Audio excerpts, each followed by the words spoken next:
To the rain misery in India's fourth biggest metropolis. Rains have returned to Chennai after a brief lull during the day, and the unprecedented flood situation is all set to worsen. The Met Department has predicted rains for at least 4 more days as the low pressure area over the Bay of Bengal remains active. Amidst the high water, rescue workers led by the Indian Army, Navy, Air Force and disaster response personnel are waging a valiant battle. Efforts on to evacuate each of the stranded persons, a mammoth task since thousands are still stuck in waterlogged areas, not just in Chennai, but in other parts of Tamil Nadu as well. Cuddalore amidst the areas which is also affected. Prime Minister Narendra Modi announcing 1,000 crores as immediate relief.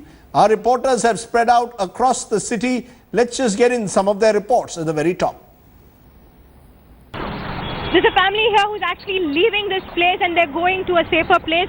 It's very difficult for you, almost 5 feet, 6 feet water into your house, right? Yeah, it's like because of the breakage of Chembaram, all the water came in and we are unable to stay inside and, you know, yes, and all the water got mixed up and obviously there's no power and there's no current and obviously we have to move and like all have started to evacuate the place. The entire area has been without power for the last 48 hours and this family here right now has actually locked up their house and they have decided that they're not going to be coming here till the water recedes. But yes, a lot of lessons being learned in terms of how bad town planning can cause this kind of clogging right now. Tamil Nadu, Swami in Tiruvanmayur in Chennai for India Today.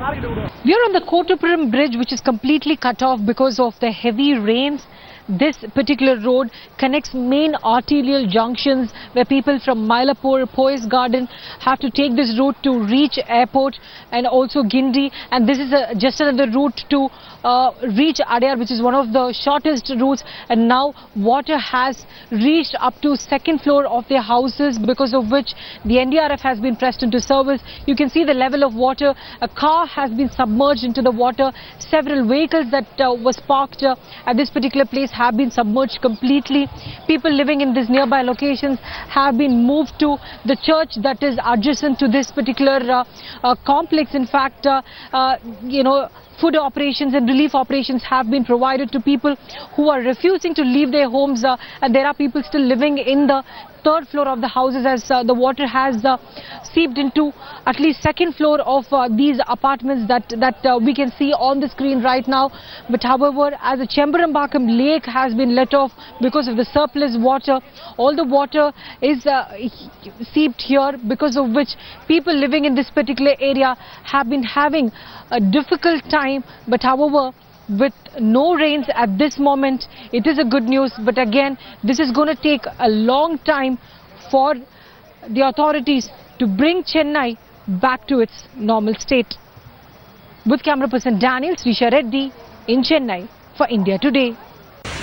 What you see behind me is the road that leads up to Saidapet, and this is the kind of condition that you see right at the Tenapet signal.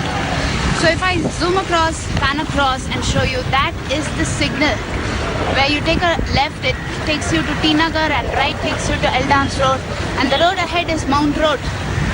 And this is the condition where the water runs up to the length of your knee.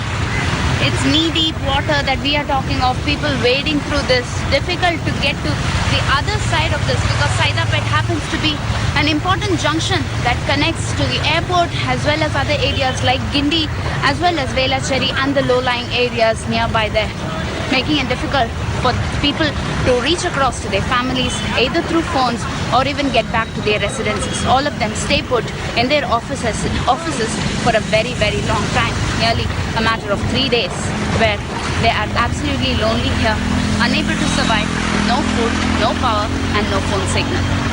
Pratibha Raman, Chennai, India Today.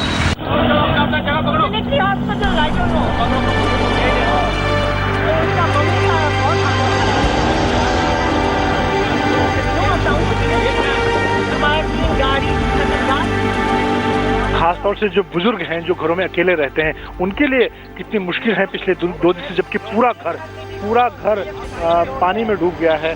सारे लोग घर छोड़कर भी नहीं जा सकते क्योंकि तमाम चीजें उनके घरों में हैं, और ऐसे में कोशिश की जा रही कि जो बीमार हैं, उनको ज्यादा जरूरत है, वो यहाँ से निकल पाएं। There is no accountability for this. I mean, we've lost everything, you know. इस तरह के मुश्किल हालात हैं 6 फीट पानी के बीच में, और दूसरे मंजिल से एक बुजुर्ग बीमार महिला को किस तरह से ये जवान अपने कंधे पर लेकर आ रहा है, अपनी जान को हथेली पर रखकर 6 फीट पानी के बीच में, और जो बीमार महिला है उसको पहले किसी तरह से ऊपर दूसरी मंजिल तक ये दो जवान पहुंचे, और उसके बाद दरवाजे से निकालकर इस बुजुर्ग बीमार महिला को यहाँ तक इस मोटर बोट तक लाया जा रहा है, जिससे जैसे किसी तरह से इनको बचाया जा सके, क्योंकि अभी भी यहाँ पर जो हालात हैं वो लगातार खराब हैं। बारिश रुकने की संभावना नहीं है, और इन सब इन मुश्किल हालात को पार करते हुए जवान किसी तरह से लोगों को निकालने की कोशिश कर रहे हैं। So our reporters have fanned out across Chennai. They're joining us even as night falls, and we're told the rain has again begun in the city. T.S. Sudhir, editor South, is joining me from the Coimbatore bus stand. Pratibha, correspondent, joins us from Tainapet, and more of them will join us in a moment. Also, Rohini Swami is joining us at the moment. So all our correspondents have spread out. T.S., let me come to you. There were reports about half an hour ago that the rain had resumed. Has the rain again subsided? Is there a fear, as the Met Office is now reporting, that there could be another low pressure area building in the Bay of Bengal which would be coming towards the Chennai coast? Well, Rajdeep, I'm here at the Coimbatore market, and this is the Coimbatore bus terminal, and there was this fear that the rains would start again because it started pouring for almost 20 minutes here, and it seemed that the Met Department's prediction would come true, and that would really create a lot of problems for the people here in Chennai living especially in low-lying areas as to what it would do. But it has stopped for now, and they would really hope that they would have a dry night, because if it rains again, many of those low-lying areas which are already inundated would go underwater. Just to get a sense of how it is, I have with me 3 students of an engineering college, the MGR Engineering College, whose hostel is completely underwater, and they want to go back home to Nellore in Andhra Pradesh, which technically on paper does not seem like a very large distance. But there are no buses, no trains, and they are here packed with their luggage, but they have really nowhere to go. Tell us, what is the situation in your hostel now? It's absolutely unlivable at this point in time. Yeah, full of water also only. Nothing is there. Everything is went off. Nothing is there. What should we do? Nothing. No bus, no trains, no flights. Nothing is there. Okay. What should we do? And even the tickets that have been selling, I'm told that they are charging almost 3 to 4 times the amount that they would normally charge, right? Yes, sir. Actually, the ticket is 700 for Vijayawada. They are charging about 2,000 for Vijayawada. But actually, this is a TS time. They should charge, but no vacancy for all this. Yes, Rajiv. So that's essentially the problem at this point in time, that you can't really step into Andhra Pradesh because the Chennai, Tirupati, Nellore, Ongole road is completely breached. Rajiv. I just want to come back to you in a moment, because I've got at the moment the NDRF chief OP Singh joining me. Sir, appreciate your joining us in what is a tough time. Can you tell us first the latest situation when it is coming to the rescue efforts? How many of your men are on the ground, and have they been able to reach to almost every place which is marooned? I wouldn't say that almost all the places and almost all the people, but yeah, they have been conducting their operations for the last 24 hours, and we have almost 30 teams there working in Tamil Nadu as well as in Puducherry, more than 1,200 people with 110 boats and a lot of life-saving equipment.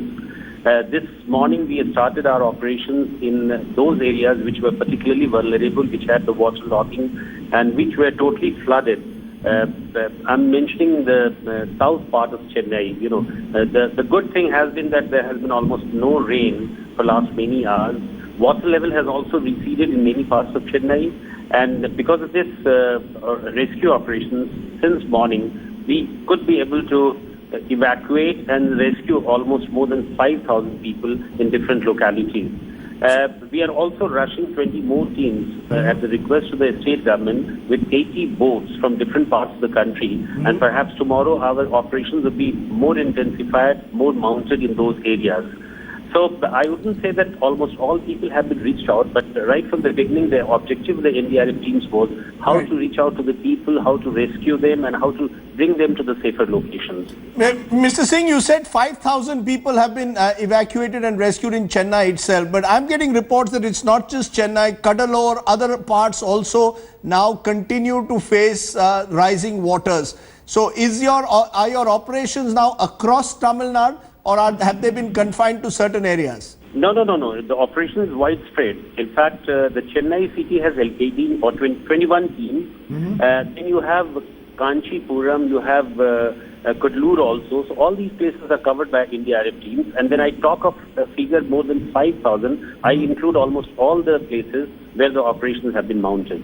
And in your view, the next 48 hours perhaps are the key for you to ensure if there is no further rain, you are hopeful that you can actually reach you can complete your evacuation. How long do you expect this process of evacuation to take place? Absolutely, Rajiv. You know, the next 48 hours is going to be very, very crucial for people like us. We are keeping our fingers crossed because if the rain comes again, then it will be very, very difficult for the people living in low-lying areas, because then water would remain clogged for many days. But at the same time, I must tell you that due to the IMD predictions, you know, I would expect a very dry period, you know, particularly in South Chennai. Right. But, you know, I'm geared up for that also. That is why I've kept my teams ready. And whenever there is a necessity, we'll definitely pump in and induct more teams there. Mr. Singh, I'll come back to you later in the show. You've given me a sense that at least as of now, you are more hopeful than you were perhaps 24 hours ago. So some signs you are saying that at least when it comes to rescue, you've been able to reach most of the families. We'll come back to you, sir, in a moment. In this program, I want to connect ordinary citizens to the administration. So I'm joined by Vikram Kapoor, the Commissioner of Chennai. I'm also joined by a caller, Mr. Raj. Mr. Raj is joining me. Sir, you have a question for the Commissioner. You want to tell us your problem and then I'll go to the Commissioner? Yes, sir. Actually, there is a place called Ramapuram, yes, which is very near to Gindi and this side of Porur. Yes. And this area is totally inundated. I have relatives who called me and told that their mobiles are dry, no power for the last 3 days, and no food, no rescue has happened there. No media is also showing any update about the area, sir. Can anybody help about this area? Sir, can you repeat the area so I can tell the Commissioner again? Which area is this? Ramapuram. Mr. Commissioner Vikram Kapoor, appreciate your joining us again through very tough times. Ramapuram is an area where we've got a call saying that no rescue team has reached there as yet, sir.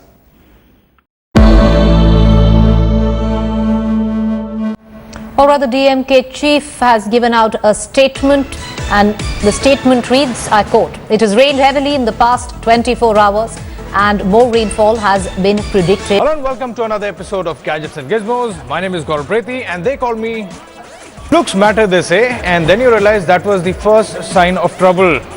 I fell for those looks. Anyway, OnePlus